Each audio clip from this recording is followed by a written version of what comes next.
اعوذ باللہ من الشیطان الرجیم بسم اللہ الرحمن الرحیم سورۃ زخرف آیا 81۔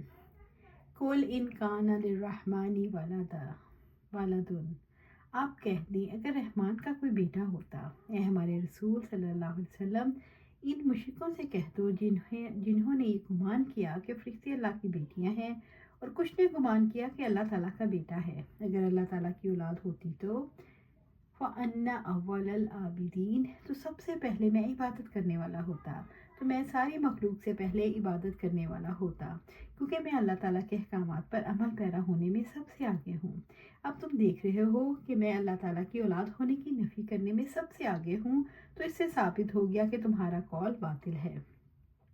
حقیقت یہ ہے کہ انبیاء انسان کامل تھے، نیکیوں پر عمل پیرا ہونے اور برائیوں کو ترک کرنے میں سب سے آگے تھے۔ اگر رحمان کا کوئی بیٹا ہوتا تو انبیاء میں سب سے افضل محمد صلی اللہ علیہ وسلم اس کی عبادت کرنے میں سب سے آگے ہوتے۔ سورۃ زخرف آیا 82۔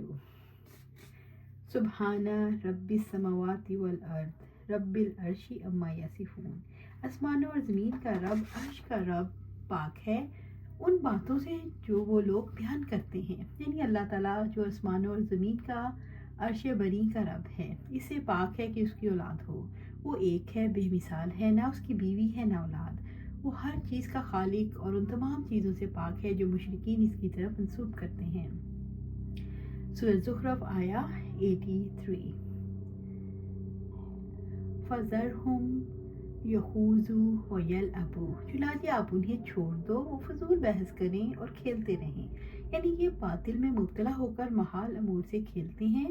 ان کے علوم ضرر رساں ہیں، ان میں کوئی نفع نہیں۔ وہ ایسے علوم میں بحث کرتے ہیں اور ان میں مشغول ہوتے ہیں جن کے ذریعے یہ لوگ حق اور دعوت کی مخالفت کرتے ہیں جو انبیاء و مرسلین لے کر آئے۔ ان کے اعمال محض لہو و لعاب میں جو نفوس کا تزکیہ کرتے ہیں یا ان سے معارف حاصل ہوتے ہیں، یعنی آپ انہیں جہالت اور دنیاوی مشغلوں میں مشغول رہنے دیں۔ حتیٰ یلاقوا یومہم الذی یوعدون، یہاں تک کہ وہ اپنے اس دن سے جا ملیں جس کا ان سے وعدہ کیا جاتا ہے۔ یعنی بے خبری میں ان پر قیامت آ جائے گی، تب انہیں معلوم ہو جائے گا کہ وہ ہمیشہ کی بدبختی میں گھر گئے ہیں۔ جو فضول بحث میں اچھل کود کر رہے ہیں، اللہ سبحانہ تعالیٰ فرماتے ہیں چنانچہ اس دن جھٹلانے والوں کے لیے بڑی تباہی ہے جو فضول بحث میں اچھل کود کر رہے ہیں، جس دن انہیں دھکیلا جائے گا جہنم کی آگ کی طرف، سخت دھکیلا جانا۔ یہ ہے وہ آگ جسے تم جھٹلاتے تھے۔ سورۃ الطور آیا 11 سے 14۔ سورۃ زخرف آیا 84۔ وَهُوَ الَّذِي فِي السَّمَاءِ إِلَٰهٌ وَفِي الْأَرْضِ إِلَٰهٌ، اور وہی آسمانوں میں بھی معبود ہے اور زمین میں بھی معبود ہے۔ یعنی آسمانوں میں بھی اس عظیم اللہ تعالیٰ کی عبادت کی جاتی ہے اور زمین میں بھی اس کی عبادت کی جاتی ہے، جیسا کہ فرمایا ساتوں آسمان اور زمین اور جو اس میں ہے سب اسی کی تسبیح کرتے ہیں، اور کوئی چیز نہیں مگر اس کی حمد کے ساتھ تسبیح کرتی ہے۔ سورۃ بنی اسرائیل آیا 44۔ ساری مخلوق خوشی اور ناخوشی سے ایک اللہ کی عبادت کرتی ہے، جیسا کہ فرمایا اور آسمانوں اور زمین کی تمام مخلوق خوشی سے یا ناخوشی سے اللہ ہی کے لیے سجدہ کرتی ہے۔ سورۃ رعد آیا 15۔ آسمان والے بھی اس سے محبت کرتے ہیں، زمین والوں کا بھی وہی معبود ہے اور وہ اپنے عرش پر ہے۔ وَهُوَ الْحَكِيمُ الْعَلِيمُ، اور وہی کمال حکمت والا سب کچھ جاننے والا ہے۔ وہ حکمت والا جس نے اپنی مخلوق کو نہایت محکم طور پر تخلیق کیا اور اپنی شریعت کو نہایت مہارت سے واضح کیا۔ اس نے جو چیز بھی پیدا کی کسی حکمت ہی کی بنا پر پیدا کی۔ اس کا حکم کونی اور قدری، حکم شرعی اور حکم جزائی تمام تر حکمتوں پر مشتمل ہے۔ وہ ہر چیز قائم رکھتا ہے، وہ ہر بھید اور مخفی معاملے کو جانتا ہے۔ عالم علوی اور عالم سفلی میں چھوٹی یا بڑی ذرہ بھر چیز بھی اس کی نظر سے اوجھل نہیں۔ سورۃ زخرف آیا 85۔ وَتَبَارَكَ الَّذِي لَهُ مُلْكُ السَّمَاوَاتِ وَالْأَرْضِ وَمَا بَيْنَهُمَا، اور بہت بابرکت ہے وہ ذات جس کے آسمانوں اور زمین میں بادشاہت ہے اور جو کچھ ان دونوں کے درمیان ہے، بڑا برکت والا ہے، جس کے ہاتھ میں بادشاہت ہے، جو آسمانوں اور زمینوں اور ان کے درمیان جو کچھ موجود ہے سب کا بادشاہ ہے۔ تبارک کے معنی ہے بہت بڑا، بہت بلند، بے شمار بھلائیوں والا، لامحدود صفات والا، جس کی سلطنت عظیم ہے۔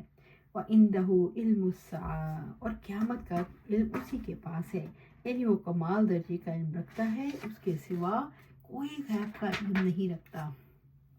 اس کے علاوہ کسی مقرب فرشتے کسی پیغمبر کو غیب کا علم نہیں، اس کے سوا کوئی نہیں جانتا قیامت کب آئے گی۔ وَإِلَيْهِ تُرْجَعُونَ اور اسی کی طرف تم سب لوٹائے جاؤ گے، یعنی سب انسان اسی کی طرف لوٹائے جائیں گے، اور جب سب اس کے پاس چلے جائیں گے تو وہ سب کے درمیان عدل کے ساتھ فیصلہ فرمائیں گے۔ سورۃ زخرف آیہ 86 وَلَا يَمْلِكُ الَّذِينَ يَدْعُونَ مِن دُونِهِ الشَّفَاعَةَ اور اس کے سوا جن کو یہ لوگ پکارتے ہیں وہ کسی سفارش کا اختیار نہیں رکھتے، یعنی اللہ تعالیٰ کے سوا کسی ہستی کا کوئی اختیار نہیں، وہ کامل اقتدار کا مالک ہے، اس کی اجازت کے بغیر کوئی اس کی جناب میں سفارش نہیں کر سکے گا، یعنی فرشتے، انبیاء اور دیگر جن ہستیوں کو اللہ کے سوا پکارا جاتا ہے ان میں سے کوئی بھی اللہ کی اجازت کے بغیر کوئی سفارش نہیں کر سکے گا۔ سفارش صرف اسی کے حق میں ہوگی جس کے بارے میں اللہ سبحانہ تعالیٰ اجازت دیں گے اور اس سے راضی ہوگا۔ إِلَّا مَنْ شَهِدَ بِالْحَقِّ وَهُمْ يَعْلَمُونَ مگر جو حق کے ساتھ گواہی دیں اور علم بھی رکھتے ہیں، یعنی جس نے دل سے حق کا اقرار کرتے ہوئے جس کی امر کی شہادت دی جا رہی ہے اس کا علم رکھتے ہوئے زبان سے حق کی شہادت دی، اور اس شرط کے ساتھ یہ شہادت حق کے ساتھ شہادت ہو اور وہ اللہ تعالیٰ کے لیے اس کی وحدانیت کی شہادت۔ وَهُمْ يَعْلَمُونَ وہ علم بھی رکھتے ہوں، یعنی وہ اس چیز کی شہادت اپنی زبان سے دیں کہ جس کا وہ علم رکھتے ہیں، جیسا کہ عیسیٰ علیہ السلام نے فرمایا اور میں ان پر گواہ تھا جب تک میں ان میں موجود تھا۔ سورۃ المائدہ 117۔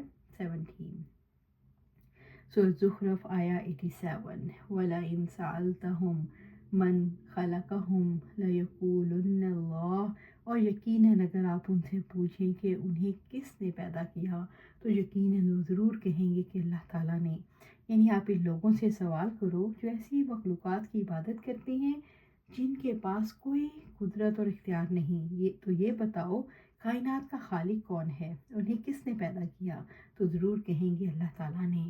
فَأَنَّىٰ يُؤْفَكُونَ پھر وہ کہاں سے بہکائے جاتے ہیں، جب اس کے خالق ہونے کا اعتراف کرتے ہو پھر یہ بتاؤ کہ ایک اللہ تعالیٰ کی عبادت سے کیوں منہ موڑتے ہو، جب پیدا کرنے والا وہ ہے تو عبادت کا حقدار بھی وہی ہے۔ عجیب بات یہ ہے کہ جو پیدا کرے اس کے خالق مان کر غیروں کے آگے جھک جاتے ہو، یہ بتاؤ کہ کہاں سے تم پھرائے جاتے ہو۔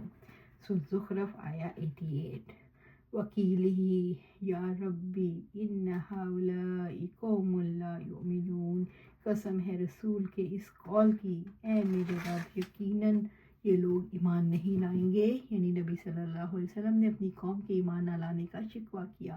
قیامت کے دن رب العزت کہ حضور نبی صلی اللہ علیہ وآلہ وسلم فرمائیں گے اور رسول کہے گا، اے میرے رب یقیناً اس قرآن کو میری قوم نے چھوڑا ہوا بنا رکھا تھا۔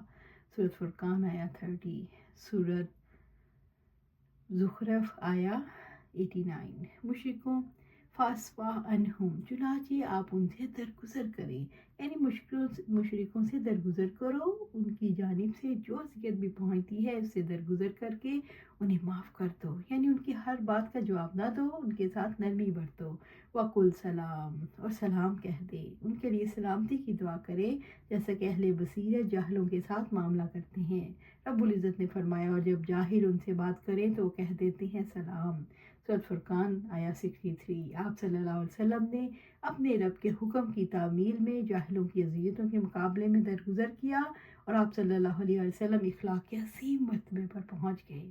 فَسَوْفَ يَعْلَمُونَ بس جلد ہی وہ جان لیں گے۔ اس آیت میں مشرکوں کو دھمکی دی گئی ہے کہ جلد ہی تمہیں معلوم ہو جائے گا، اور انہیں معلوم ہو گیا جب بدر میں ان کے بڑے بڑوں کا فیصلہ ہوا، جب دین اسلام کا بول بالا ہوا، جب اسلام کی روشنی مکہ سے نکل کر ساری دنیا میں پھیل گئی، جب مسلمان قوی ہوتے گئے، جب لوگ فوج در فوج دین میں شامل ہو گئے، جب مشرق اور مغرب میں محمد صلی اللہ علیہ وآلہ وسلم کے لائے ہوئے دین اور آپ کے اخلاق کی روشنی پھیل گئی۔ اللہ سبحانہ تعالیٰ ہمیں قرآن و سنت پر عمل کرنے کی توفیق دے، اس پر جما دے اور جنت الفردوس کے اعلیٰ مقام پر اپنے پاس گھر عطا فرما۔ آمین یا رب العالمین۔